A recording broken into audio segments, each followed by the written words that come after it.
बिस्मिल्लाहिर्रहमानिर्रहीम। अस्सलाम वालेकुम। तहरीर टेलीविज़न से आप लोगों की खिदमत में आज एक और खूबसूरत सा प्रोग्राम लेके हाजिर हुए हैं। जैसा कि आप लोगों को पता है कि हम इस प्लेटफॉर्म के ज़रिए हमेशा चित्राल के बारे में बात करते हैं, चित्राल के इश्यूज़ के हवाले से, चित्राल के डिफरेंट एस्पेक्ट्स पे हम बात करते हैं। तो आज के प्रोग्राम में भी हमारे साथ चित्राल के एक मेजर इशू के हवाले से बात करने के लिए सर सैयद जुल्फ़िकार अली शाह साहब हमारे साथ मौजूद हैं।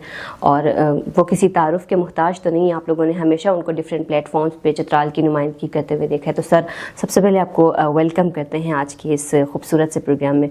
और आपको बताते चलें कि हम डिस्कशन करने वाले हैं आज के प्रोग्राम में। कोई सवाल जवाब वाला सीन नहीं होगा, तो हम एक अच्छी सी डिस्कशन अपने चित्राल के हवाले से करेंगे। शुक्रिया लिया। सर, टॉपिक तो बहुत बर्निंग इशू है, सिर्फ चित्राल का नहीं बल्कि पूरे पाकिस्तान का, बल्कि मैं कहूँ पूरी दुनिया का एक मेजर इशू है, जो कि क्लाइमेट चेंज के हवाले से जब हम बात करें तो जितना क्लाइमेट चेंज ने पूरी दुनिया को इफ़ेक्ट किया है जहाँ पे, तो यहाँ उन्होंने चित्राल को बहुत ज़्यादा, इस चित्राल हमेशा इसके लिए वल्नरेबल रहा है। बहुत ज़्यादा क्लाइमेट चेंज की वजह से, मौसमियाती तब्दीली की वजह से चित्राल बहुत ज़्यादा इफ़ेक्ट हुआ है। सर, इसके हवाले से थोड़ा सा हमारे नाजरीन को, जितने भी हमारे देखने वाले, इनको बताएं कि आम फहम ज़बान में हम अगर चित्रालियों को समझाएं कि क्लाइमेट चेंज एक क्या चीज़ है या मौसमियाती तब्दीली क्या चीज़ है। शुक्रिया अलिया। बिस्मिल्लाहिर्रहमानिर्रहीम।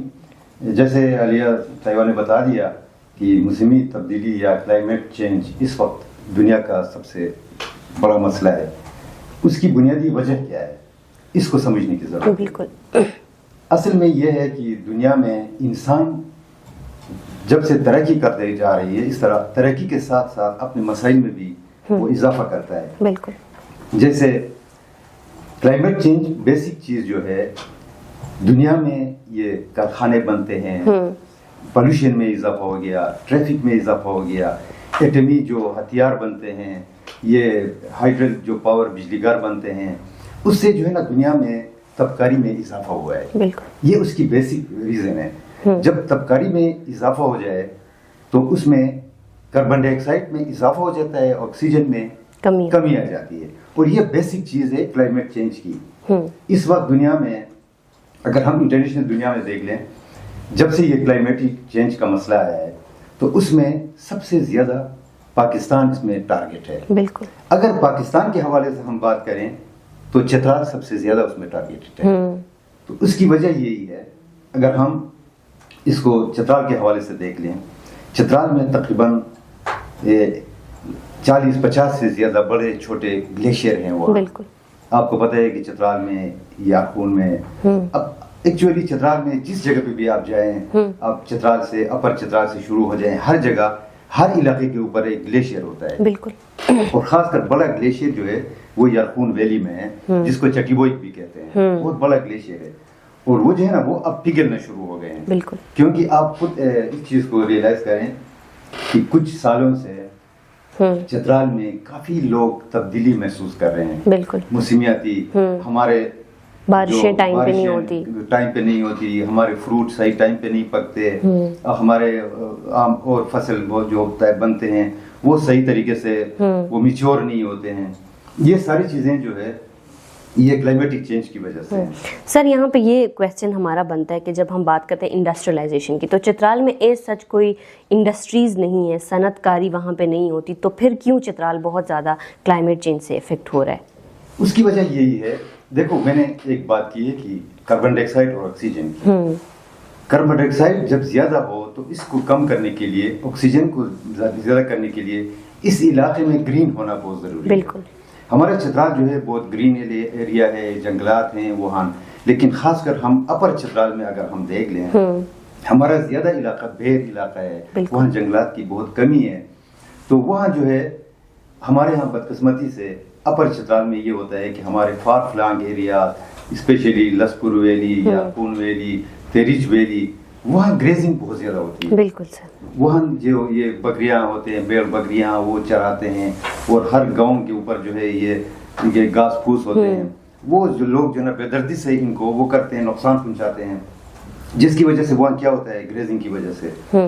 और ये होता है कि वहाँ ग्रेजिंग की वजह से वहाँ मट्टी जो है वो नरम हो जाती है, बन जाती है, वो ग्रीनरी खत्म हो जाती है। जब बारिश हो जाती है तो वो फौरन जो है ना सैलाब की शक्ल, फ्लैश फ्लड बन जाते हैं। वो मुख्तलिफ फ्लड बन जाते हैं मुख्तलिफ जगहों पे, छोटे बड़े बड़े नालों से आके وہ بڑے دریا میں شامل ہو کے وہ بڑے فلڈ کی شکل اختیار کر لیتے ہیں. اور اس کے لیے ضروری یہ ہے کہ ہمارے یہاں دوسرے سب سے بڑا پرابلم جو ہے وہ جنگلات کی کٹائی ہے. بالکل. وہ جنگلات کی کٹائی کے لیے جو ابھی تک جو ہے نا وہاں کوئی خاص اس کے لیے وہ تدارک نہیں ہو رہا ہے, جس کی وجہ سے بھی ہمارے ہاں جو ہے وہ یہ کلائمیٹ چینج کا ایشو ہو رہا ہے. بالکل سر, جیسا کہ آپ نے کہا کہ مین چیزیں جیسے ہم اگر دیکھیں تو صنعت کاری ہوتی نہیں ہے, انڈسٹریز ہیں نہیں چترال کے اندر, لیکن پھر بھی سب سے زیادہ چترال ہی افیکٹ ہو رہا ہے. یہ اس کا مین وجہ یہ ہے کہ سر نے بھی بتایا کہ جیسے ریسرچ سے یہ بات پروف ہوئی ہے کہ گریزنگ جو ہے وہ سب سے مین کاز ہے ہمارے یہاں فلڈ کی, جتنے بھی ہمارے یہاں سیلاب کی تباہ کاریاں ہو رہی ہیں ان سب کی وجہ جو ہے جو گریزنگ ہے. ہم چراگاہوں میں لے کے جاتے ہیں اپنے بھیڑ بکریاں بہت زیادہ پالتے ہیں چترال میں لوگ, تو اس وجہ سے یہ ایک مین چیز ہے. دوسری سر نے بھی بتایا کہ ڈیفورسٹیشن جو ہے اس کے لیے کوئی پراپر اس طرح سے چیک اینڈ بیلنس بھی نہیں ہے, اور مجھے لگتا ہے سر کہ اس کو کم کرنے کے لیے چترال کے اندر اگر گیس کی سپلائی کی جائے تو لوگ جنگلات کی کٹائی کم کریں گے. گیس کی سپلائی نہیں ہے تو لوگ جو ہے ہمارے یہاں پہ ہم آگ ہی جلاتے ہیں, تو اس کے لیے ہزاروں کے تعداد میں جو ہے درخت کٹ جاتے ہیں, اس وجہ سے بھی مطلب یہ مین کاز ہے. میں کہہ سکتی ہوں میرے خیال میں یہ ہوتا ہے نا کہ ہمارے یہاں جنگلات کی کٹائی کم از کم گورنمنٹ کو چاہیے نا کہ وہ ایٹ لیسٹ کم از کم 10 سال یا 20 سال کے لیے جنگلات کی کٹائی پہ ٹوٹلی پابندی ہونی چاہیے. بالکل. اور اس کے جو ہے نا متبادل جو ہے اس کے لیے وہ کوئی انتظام, جس طرح آپ نے کہا کہ گیس کی سپلائی ہونی چاہیے, اور یہ جو فصیل جو فیول جو استعمال ہوتے ہیں یہ بالکل ختم ہونی چاہیے. تو اس پہ جو ہے نا اگر ہم یہ ہائیڈرل پہ زیادہ توجہ دیں, ہمارے ہاں بجلی پیدا کرنے کی اپرچونیٹیز بہت زیادہ ہیں, اس پہ توجہ دیں. اور چترال کو اگر وہاں جگہ جگہ چھوٹے چھوٹے مائکرو ہائیڈرل بجلی بنا دیں اور لوگوں کو بجلی کی سہولت ہو, اور وہ جو کم سے کم گیس استعمال وہ زیادہ کریں, اور کم سے کم یہ جنگلات کی کٹائی جو ہے نا یہ کم ہو جائے, تو اس سے میرے خیال میں کافی حد تک اس پہ کام. بالکل سر, ہم ایشوز تو ڈسکس کرتے رہتے ہیں اور ہم اپنے حکمرانوں سے یہی ہم وہ کرتے رہتے ہیں, گزارش ہی کرتے ہیں کہ آپ لوگ کچھ کریں اس سلسلے میں, لیکن بینگ این انڈیویژول ہم کس طرح کلائمیٹ چینج کو روک سکتے ہیں, اس حوالے سے آپ کیا کہنا چاہیں گے سر کہ اپنا کیا کردار ادا کرنی چاہیے؟ دیکھو ہم سب کو بہت ایک کردار, جس طرح میں نے پہلے عرض کیا کہ ہمارے ہاں صرف جنگلات کی کٹائی سے نہیں, ہمارے ہاں بھی جو ہے نا اس وقت اگر آپ جب سے لیوری ٹنل بنا ہے تو وہ ہمارے ہاں بھی ٹریفک بہت زیادہ ہو گئی ہے, وہ بڑھتی ہوئی آبادی جو ہے آبادی میں اضافہ ہو رہا ہے, اور بہت سارے عوامل ہیں, پولوشن میں اضافہ ہو رہا ہے, ہمارا انفراسٹرکچر صحیح نہیں ہے, تو بہت سارے عوامل ہیں نا اس میں. تو اس میں ایک جنرل پبلک کو تو سب سے بڑی ذمہ داری اس کی ہوتی ہے وہ اپنے علاقے میں ان چیزوں پہ توجہ دے, زیادہ سے زیادہ. ابھی شجر کاری مہم کا کل سے بالکل اس صوبے میں آغاز ہو گیا ہے. ہمارے خیبر پختونخوا کے وزیر اعلیٰ جناب علی امین گنڈاپور صاحب نے کل یہاں یہ وزیر اعلیٰ ہاؤس میں ایک پودا لگا کر اس کا باقاعدہ آغاز کیا ہوا ہے شجر کاری مہم کا. تو ہمیں بھی تقریباً 26 لاکھ وہ اسٹیمیٹڈ وہ ہے وہ پودے لگائے جائیں گے پورے صوبے میں, اور عام جو فارسٹ ڈپارٹمنٹ ہے ان کو بھی وہ عام لوگوں کو بھی فری پودے ملیں گے. تو کم از کم ایٹ لیسٹ ہمیں کوشش کرنی چاہیے کہ اپنے علاقوں میں, اپنے گاؤں میں, اپنے گھروں پہ سامنے ایک ایک پودے اگر ہم لگا دیں تو ہم اپنے اس کاربن ڈائی آکسائڈ کی جو ایمیشن اس کو کم کر سکتے ہیں, اس کو ہم آکسیجن کی صورت میں کم کر سکتے ہیں. بالکل.